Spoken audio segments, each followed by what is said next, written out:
This one ad creative has made over $1 million. Not 10,000, not 100,000, but over $1 million. All of these ads are the same exact creative. I'm gonna refresh just to show you guys again.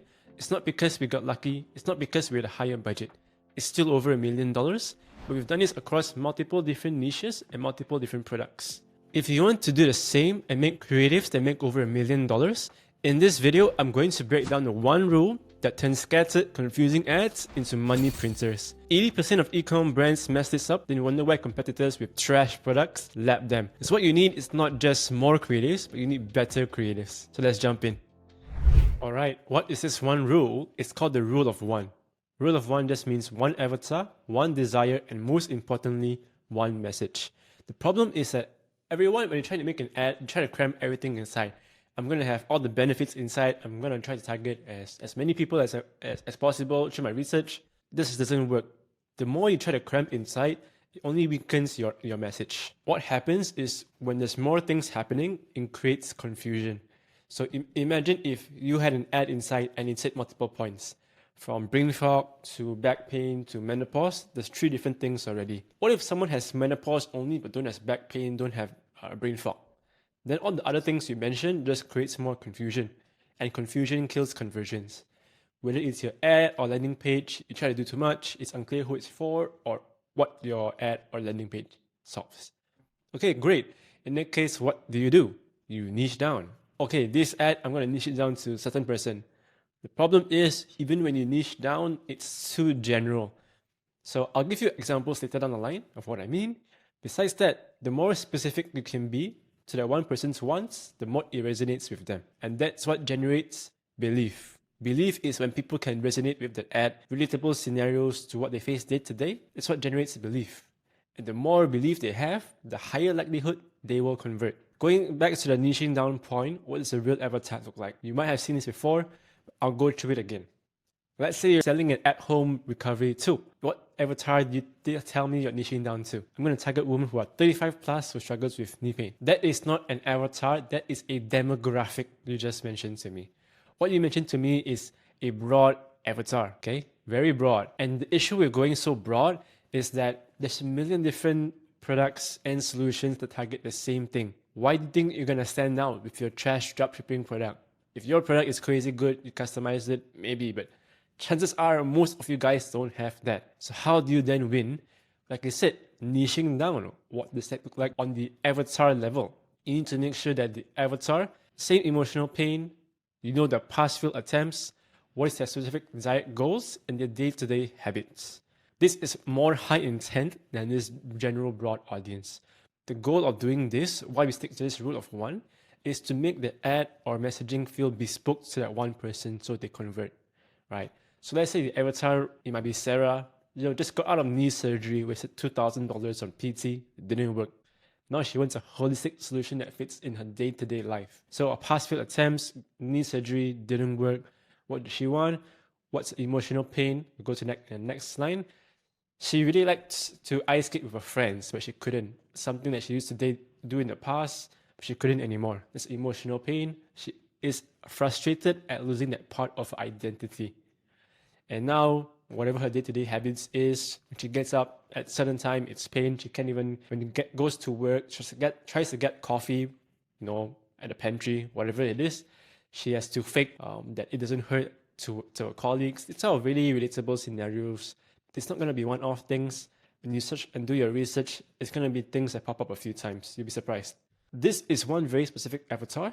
It's much more high intent, and stick to this one avatar in your ad. Don't go from this, Sarah, knee surgery, whatever, to now it's John, who got knee surgery and struggles to play golf. 2 very different avatars. Stick to one. And how do you figure that out? You need to figure out what type of content does she consume, what does she spend her free time on, what hobbies are restricted by her problem. These things are what makes up this one avatar. In your one ad or landing page, the whole thing needs to be tailored to this one avatar.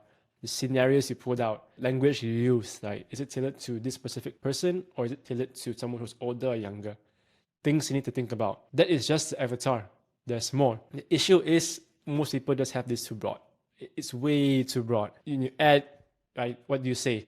Let's say in your ad, it says, look better. Who wants to look better? Why do they want to look better? Let me give you an example so it's easier to understand why the avatar is important. Let's say this product over here, apparently they're selling some lip balm or something like that, okay? Let me play the ad for you and I'll point it out. If you have chapped lips, you need to try this duo out. Solo Vegan recently launched their new Guava Lip Duo products and it's literally so amazing for your lips. I like to use the Guava Lip Treatment first. It's so nourishing and hydrating to my lips, it keeps them from getting dry. After, I'll just go in with the Guava Lip Butter Balm, and this is truly the best butter balm I've ever used. And it literally smells so amazing. This keeps my lips extra juicy and hydrated, and I love how it looks and feels on my lips. I added a little bit of lipstick to give my lips some color, and look how pretty my lips look. If you're looking for a new lippy for your chapped lips, you need to try this duo out from Solo Vegan. First of all, I have no idea who this brand is, so don't go attacking me. But okay, look at it from an avatar standpoint. How is this ad different from all the other ones? Let's say chapped lips. First of all, hook is the most important thing, right? First 3 seconds. Within these first 3 seconds, do we call out who we actually want? Is it specific enough? People with chapped lips, okay, pretty broad. Does this person even have chapped lips in the first place? Doesn't look like it. Maybe she does, but it's not really clear. In that case, the avatar is not really relatable then. If let's say you have to show someone more, I don't know, someone relatable, whoever you're targeting, let's say you're targeting, let's say Gen Z, like this, right? They wake up and then it's chapped lips, actually chapped lips. It relates to the avatar. Right now it's pretty general. Okay, besides that, Gen Z has seen so many different lip balm products. How is this better? How does it relate more to their day-to-day? Is it better when I go to school? Does it make me look better in front of my peers, my fellow students? It's not really mentioned. It just says, oh, this product is good. It doesn't even show like how this helps over other products. It doesn't specify how it helps her specifically, any scenarios she's had with her past lip balm that didn't work out. It's what I mean. It's not really specific to an avatar. If you guys create ads like this, you get UGC like this, it's like, no wonder it doesn't convert. I love how it looks and feels on my lips. Anyone can say the same thing. How describe it to me. Is there any specific sensation? Is there any difference between the other ones I tried in the past? That's what I mean by niching out in the avatar. I'll be clear again, I don't know who these people are. I'm not putting a hit on them. Don't put a hit on me as well. So that is about other avatar. Now going deeper into the desire. Alright, the desire. Avatar is who you want to target, desire is what they want. The problem is people are so surface level with their desires, it becomes a trap. Okay, let's say I ask you, what's the desire for this ad? I want to look better. That is not a real desire. There's a driver behind it. Keep asking yourself why. Let's say, okay, a fat person wants to get, I don't know, skinny again, whatever it is. Why do they want to do that? Let's say you're selling a shapewear product. Okay, why? It's not just to look better, because looking better, beyond that, you can go deeper. Do they want to be a Muir? Do they want to be a Chad? Do they want to be dunking their face in the morning on that grind set? What the hell do they actually want? So let's say it's to look better, because they want to feel more confident. Why? They want to turn heads at reunion. Why? To make her ex realize what he lost. Why does she want that? Because she wants to feel desired and wanted again. That is the deep desire, because everyone wants to be loved. How then in your ad can you target someone who wants to feel desired and wanted again? Maybe in your ad, you can showcase scenarios for this person where, I don't know, maybe she goes up to the club and guys, keep picking over here. She feels wanted again. It's an old lady who is 40, 50 plus year old. And I'm not sure how old menopause is. Maybe she's 60 plus, okay? 60 plus year old, gone through menopause, just divorced with her husband, whatever scenario it may be, doesn't feel wanted anymore. This shapewear helps her feel wanted, feel desired by other men, yada yada. That's the main desire. If I just showcase in an ad someone who looks better compared to someone who is desired by other men, it's very, very different ads. One hits to a core desire. And let me show you another example of this. Okay, True Classic is a 9-figure brand. They sell shirts. But if you're just saying, oh, it's not a problem-solving product, it's shirts. Well, you're wrong. Even fashion, there's a deeper avatar and desire behind it. The marketing fundamentals do not change. So, True Classic's main marketing, just because 9 figures, has relied on this desire over here. I'll just play the ad for you first. When you wear this, you're definitely getting a second date. There are three kinds of guys out there. The ones who skimp out on tees with brands like Hanes or Fruit of the Loom, the ones that blow their money on ultra pricey brands like Gucci and Versace, and the ones who know real quality. Real men wear True Classic from top to bottom. Trust me, I know. True Classic t-shirts have the hottest fit, enhancing the arms, chest, and shoulders, while keeping it loose by the belly. They look so good on any body type and make men look bigger, stronger, and sexier. What's even more insane? They're giving them out for up to 50% off right now. Run, don't walk to grab a pack of these True Classic t-shirts. Get them at nearly half price and use that extra cash on your next date. Click now and get up to 50% off. What are you waiting for?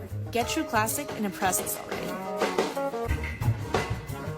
Okay, desire. It's not just to look good, it's to look more attractive to the opposite sex.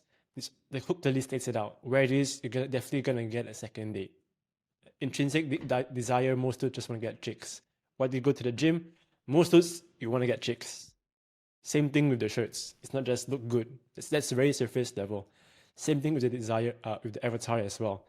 You notice the people they pick is not dudes who are super young, because that's not the demographic, right? So True Classic is more towards like dad age people, slightly more older. And what do they want? It shows clearly. Let's say dudes with belly, dad bods into good looking, their wives want them or whatever it is. The visuals they show congruent as well.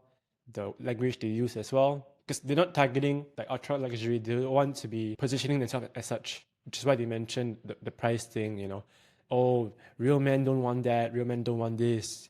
Real men wear True Classic. Because they know that's the avatar. It's not people who are super rich who can afford all of those stuff. Avatar plus desire. It's congruent. Okay? Hopefully that makes more sense now. Another stage is just congruency across the funnel. What does that mean? Okay. Think of your customer journey like you're going on a date. You got the person, guy, girl, whatever you're into. Add your pickup line worked. Okay. Now you go out on a date and you figured out, okay, maybe the Tinder profile got catfished. That's what congruency across the funnel means. Imagine you add, whoa, this knee brace is for me. Old lady, I can play with my kids. For some reason, the knee brace is meant for dudes who want to go to the gym. Misaligned. And this is a very drastic example. For most of it, is let's say you send people to a general product page. Whereas your ad says something about knee pain, they go on general product page, it tells them about the knee brace, but not about how it solves their specific knee pain. That's not aligned. Congruence across the funnel means there's zero friction. Whatever the person is going through from the ad to the landing page, the journey is the same, it builds the same train of thought, the same belief. Even if the product is the same, if let's say it's a different landing page, it's not congruent to the ad, the emotional journey is broken, right? They'll be confused because they don't find themselves relating to the landing page. They don't find the same exact scenarios mentioned. They will click away because they cannot relate to themselves anymore, right? So when you watch your entire funnel from ads and landing page, it needs to speak to one emotional need, and this makes it feel tailor-made. If you stick to only one avatar, one desire, one message from the ad to the landing page, it's all the same. That creates congruency. Why do you want all of this congruency? End of day, it creates an infinite money glitch. How do we make the ad? They made over $1 million. Same thing. One avatar, one desire, one message. Stick to this rule of one. Customer journey in that case is going to be so believable that it just feels tailor-made. Not like the brand was made for general public or just for multiple people, but just for them, right? And like I said, it's built so much belief. They see themselves in the ad, in the landing page. They see themselves imagining wearing it, whatever product may be, they're going to buy. So don't tell me you've niched down until you've done this level of work. Don't tell me, okay, but bro, I niched down on my ads. It's not converting. It's because my ad strategy or... No, bro. This is the level of thinking you need. If let's say all of these are clear, you know who you want to target, what you want to target, the landing page you're sending it to, it becomes very clear what is working and what is not.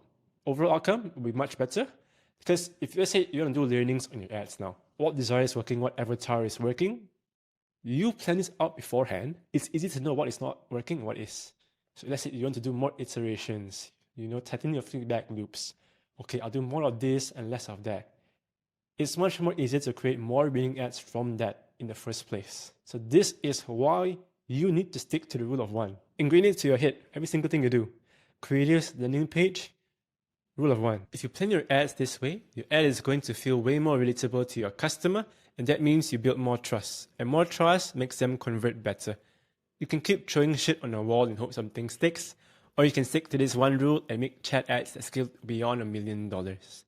If you want more content like this, I run a high-level community called Evolve for brand owners doing over 100K per month. We're sharing behind the scenes of what's working and what's not, just like in this video, as well as anything that you may need to hit 100K per day and beyond. Inside Evolve, there are 300 plus brand owners who do anywhere from 100K per month to $10 million per month. If that's something you're interested in, I'm going to leave the link down below in this video. Besides that, hope you enjoyed watching this video. Remember to take action.